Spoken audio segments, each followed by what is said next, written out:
I have some quick fire questions now. This is the MTV speed date. What's your go-to pizza topping? Prawn and black olives. Olives and jalapeno. Cheese. Olives all round? Lots of cheese. You've got to get some olives in there. Yeah, black olives. What's your most used emoji? Go on. We know. Go on. Admit it on actually, camera. It's actually the star. What? It is, I thought it was the angel face emoji. No, that's social media, and that's not run by me. Okay, so someone's Someone is, yeah. angelizing your social media a bit. Yeah. Okay. Yours is the star. Yeah, what's yours? Mine is the fist bump and the prayer hands.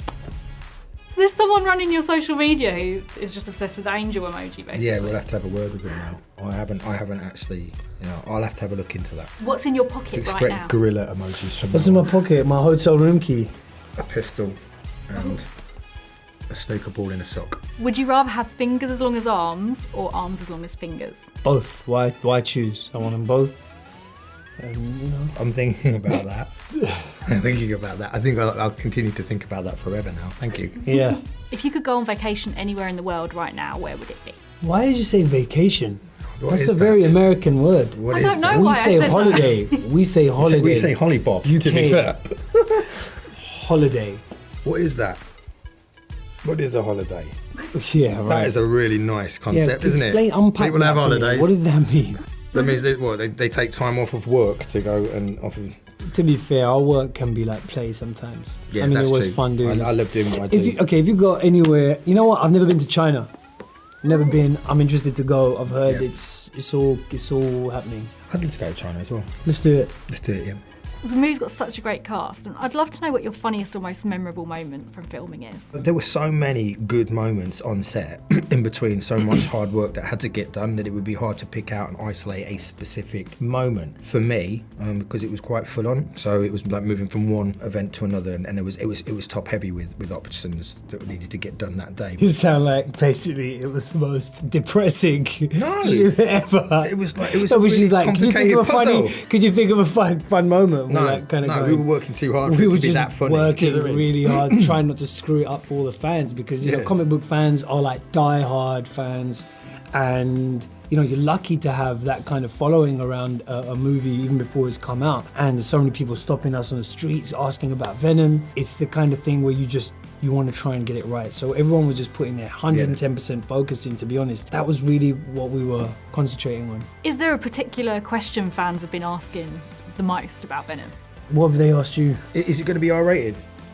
That's the big question, and the answer's been answered, isn't it? It's a 15 in the UK. and it's a PG-13 in the States. But Yeah. to be fair, the thing can fulcrum into R-rated and can fulcrum into you for children. I mean, my littlest ones, they watch Spider-Man and Venom quite comfortably, and Venom toys appear and Lego appear in my nostril of the morning. Do you know what I mean? So it's not like they're scared by him. But at the same time, there is a lot within the real estate that you can actually imbue with a complete sense of gratuitous self-violence if you really wanted to. And I think you've got the right people for that job if you want to push it, because that's where I'd love to go with it, and I'd love to go through all the Avengers as well with him. But that's above my pay grade. Riz, maybe you could have a word. Do you want me to talk to the Avengers and tell them that you want to have a fight with them? The Venom wants to fight the Avengers. Like, it's a campaign, a little audition. See, It's this got is to the say, thing, please, will you take us on? Please. And if not, we're more than happy to stand alone. We have a Venomverse and 900 characters to play with, but I think there's a little bit of... You kind of want to play with them, don't you? Yeah, I want to rock with the established family. Why not? I mean, okay. Not me personally, but I think that's an I'd essential watch that. element, Would you right? watch that? I would love to see that. So I we think have to everyone would love to see establish that. initial communication with Venom, don't we? And say this is an introduction This is to Venom himself before he starts biting off the faces of others. How do you think Venom would get on with the Avengers? Who would he be able to take on? I think he'd just try and eat all of them. Yeah. That's the thing with Venom. It's not really so much like good and evil. It's like, am I hungry or am I not? Yeah. Yeah. And if that's you're what I hungry, like about you'll him. try and eat.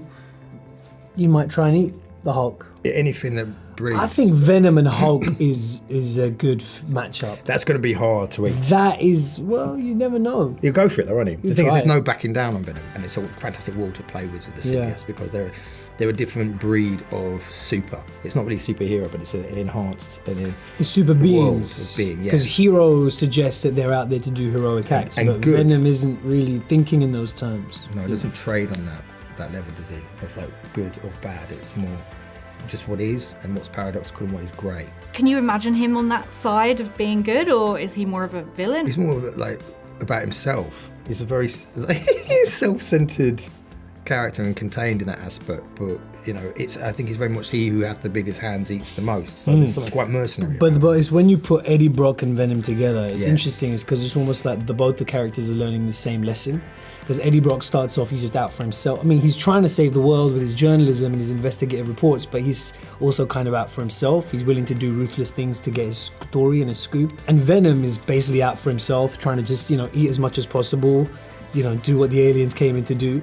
And over the course of the film, it's about them both trying to learn this journey of like, actually, we need to make space for other people in our lives. And the thing that teaches them that lesson is that they've got to make space for each other in the same body. Yeah. So because they're forced to live with each other, they realize how they also have to live with other people. And his character's pretty much the same as Eddie Brock, but as a rocket and just, Yeah, and Has a rocket. You've got a Billionaire, rocket, yeah. billionaire, One side- industrialist, scientific genius, is trying to save the world. I wouldn't say it's that, not exactly the same as it's Eddie not Brock, carbon, to be it's fair. not a mirror image To be of fair. Eddie Brock, yeah.